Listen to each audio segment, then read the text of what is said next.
Hi, I'm Chef Jennifer Cabillos, and today we're going to be making Frangipane, which is a dense almond cake that's French in origin. It's made using the creaming method, where we take our sugar and a solid fat, and that is where our aeration comes from, as opposed to a sponge cake, where our aeration comes primarily from our egg foam and sugar being aerated. So the only difference between this and a traditional creaming method is that we're adding our almond paste to our sugar before creaming, because this is mostly sugar-based almond product.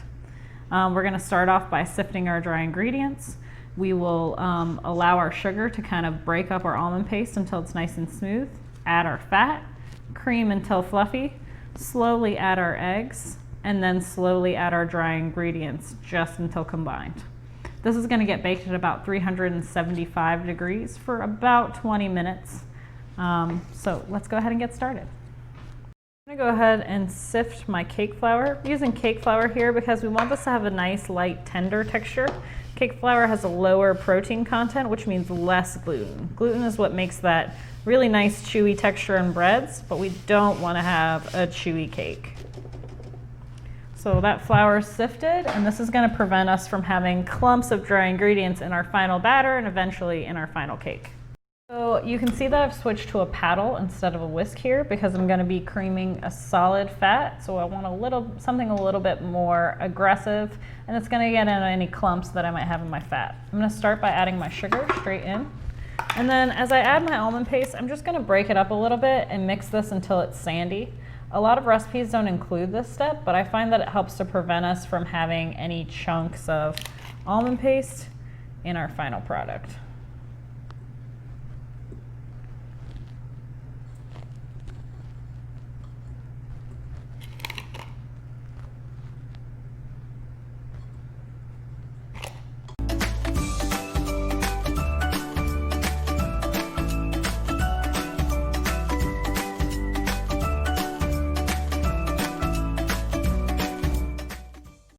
You can see how our sugar has started to integrate. We can start to add our fat.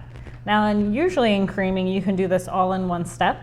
Well, in making Frangipane, just in order to really prevent those almond paste chunks from being in our final product, I slowly add my fat so that we get a slow transition of textures. Now, slow transition of textures means that this will get really thick, any clumps can be worked out, and then it'll get softer as we increase the fat.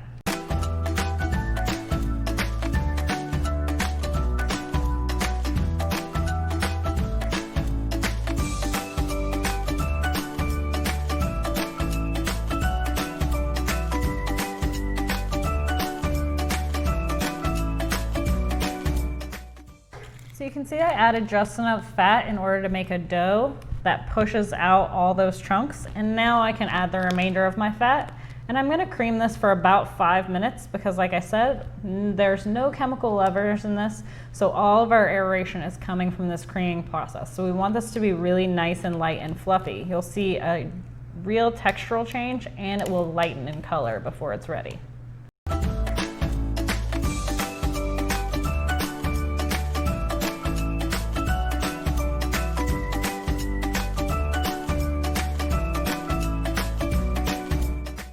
Now that I have all the butter in there and it's looking mostly smooth, I want to make sure I take the extra step to scrape this all the way down before finishing my creaming to make sure that I don't have any, that everything is completely mixed together and my butter is evenly distributed.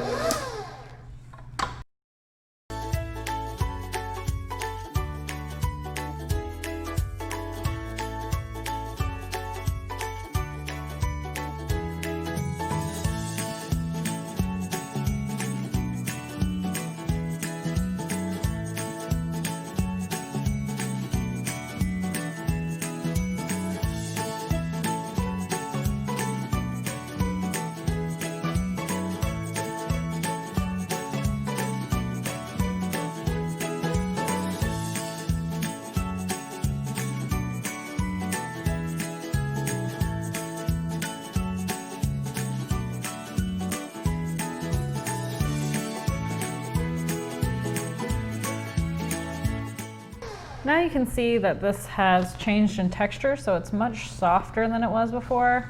It looks fluffier, and it's much lighter in color. So we're about ready to move to the next step. I always make sure that between every step, between every addition of every item, I scrape down my bowl to the bottom, and this just helps to make sure that I'm getting 100% homogeneous mixture,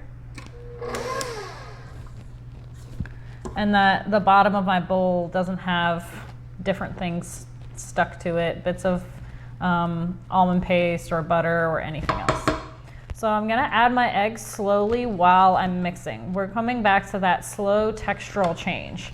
If I just add all of my eggs at one time, then the firm items on the outside of the bowl are just gonna stick to the bowl, and it's gonna be really wet and soupy in the center. So this is gonna help it change all the way through.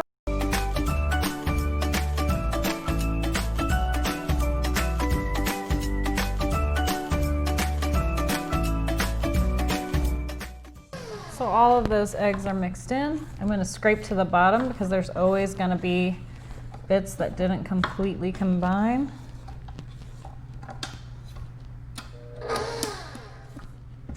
It's really important that when you're doing this, you're using room temperature butter and room temperature eggs.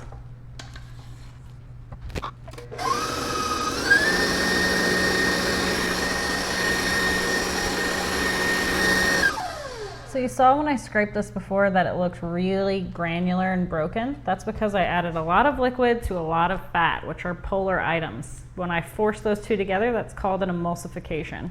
So by a little bit of extra agitation, I've kind of blended those two together so we kind of have a smoother batter. So now I'm going to do the same process with my flour, except for I'm going to add it while it's on a much lower speed. That way it doesn't toss the flour back out of the bowl at me. But before I continue on, I'm just going to scrape that bowl one more time.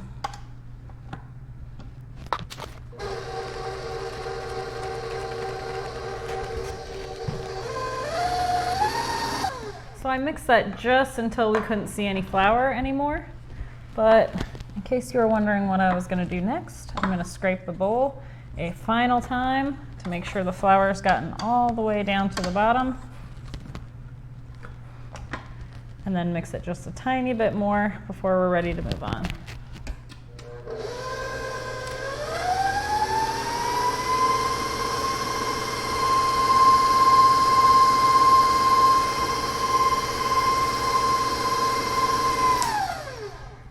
All right, so we can see we have a nice, smooth, consistent batter, and we're ready to go to the next step. Prepared. It's a very flat half sheet tray. I put parchment on the bottom, and this is called a sheet pan extender. This is just going to help me make nice level walls, and if my cake's a little taller than that sheet tray, it's going to help me out with a little bit of volume there. I am going to make sure this is a creaming method cake, so I'm going to spray the sides and the bottom of the cake, or of the pan, sorry. And then before I put my mixture in there, I always make sure I scrape down the sides all the way around, and I really flip that bottom over to make sure there's nothing in the bottom that I don't know about. If you see any dark streaks or chunks, you can kind of help try and fix that before putting it in your pan. So I'm just going to add all of my batter to this pan.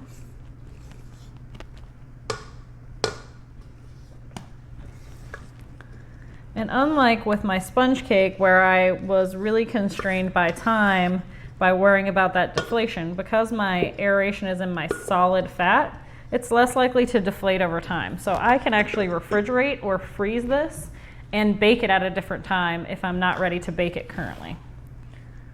So same thing, I'm using the tip of my spatula and tilting like this to move things where I want them to go.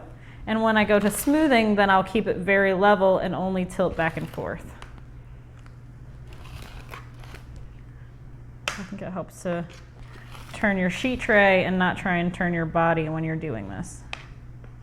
This is going to be a pretty thin layer because we're going to add a filling and stack it. So it's not going to be very thick, but you could use Frangipane for a lot of different things where you might want to bake a thicker layer.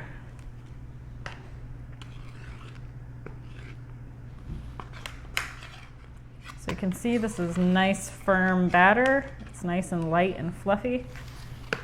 So now I'm going to switch my spatula to going to being nice and flat and just going back and forth into those corners. It's never going to be perfect, but this will spread a little bit, so it doesn't need to be as perfectly flat as a sponge cake.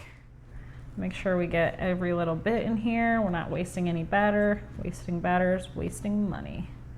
And we'll just spread that out as flat as possible. Now we're ready to go into our oven at 375. I am going to rotate this halfway, and it's probably going to take about 20 minutes. So here we have our final product. You can tell this is really nice and thin. When I press it, it bounces back. The collar actually slid all the way off. One of the things about fat-based cakes when we're using this creaming method is that the cake shrinks as it bakes. So usually when it's done, it'll pull away from the edges of whatever you're baking it. So you can see this got a little darker than I hoped for. The recipe said 375 for about 20 minutes. In a convection oven, you really only needed about 15. If you're baking convention, it might take 20 minutes, but keep a close eye on that. But overall, this isn't too overbaked. It's just a little bit darker than I'd like it to be. But it's really nice, bounces back, still has a good soft texture. It's not crispy on the edges or anything. So once again, Frangipane creaming method, and this is traditionally used for making petit four glacé.